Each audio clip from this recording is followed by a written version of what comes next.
Station के अंदर CR number 112 2025 कलम जो है 109 352 और 341 तीन सब क्लॉज 5 ऐसे गुना दाखिल हुआ।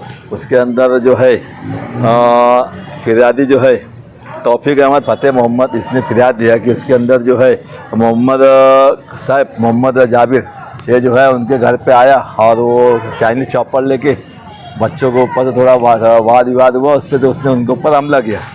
तो इस ताल्लुक से वो लोग ने पुलिस स्टेशन में आजाद नगर पुलिस स्टेशन के अंदर फिरियाद दाखिल की है। फिरियाद के अंदर 109 और ये बाकी की कलम जो नए कानून के हिसाब से लगाए।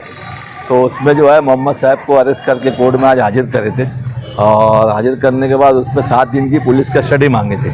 उसके अंदर जो है एक नामालूम लड़का अननोन और चापड़ और उसके साथ में और कोई है क्या, ऐसे 3-4 ग्राउंड के ऊपर पुलिस कस्टडी की मांग की थी। इन्वेस्टिगेशन ऑफिसर ने खुद कोर्ट में खड़ा हुआ, आपको सरकारी वकील ने बहस किया था उसके ऊपर।